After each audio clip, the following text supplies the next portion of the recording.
क्रिस्का recording studio Ekangar सराय।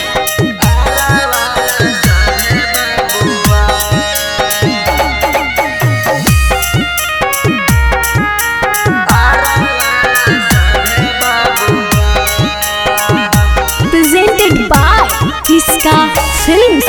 आगे ऊपर वाला छूता छौड़ी तोरो सामान गे दहिया तोर करतौ गाना गा।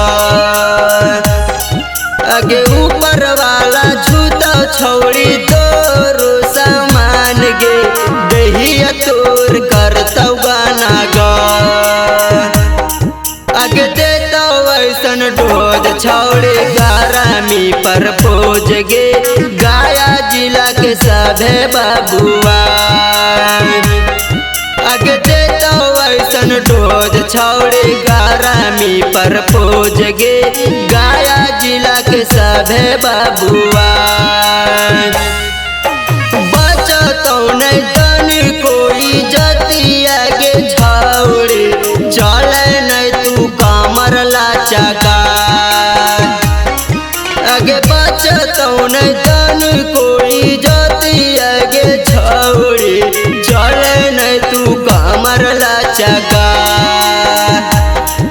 आगे देतो ऐसन डोज छौड़ी करमी पर पोज गे आरा वाला सभे बाबुआ।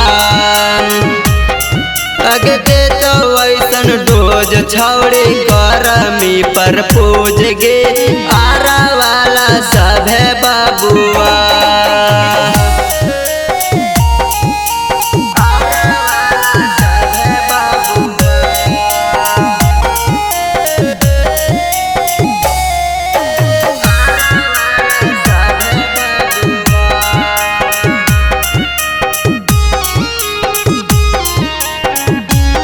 क्रिस्का रिकॉर्डिंग स्टूडियो एकंगर सराय। लाल के पेनही लाल कपड़ा तू होंगे छौड़ी मुन्ना जी के बन जोला भर। अगे लाल के पेनही लाल कपड़ा तू होंगे छौड़ी मुन्ना जी के बन जोला भर। अगे देतो ऐसन डोज छौड़ी करमी पर पोज गे हिसुआ के सभे बाबुआ। अगे देतो ऐसन डोज छौड़ी करमी पर पोज गे हिसुआ के सभे बाबुआ।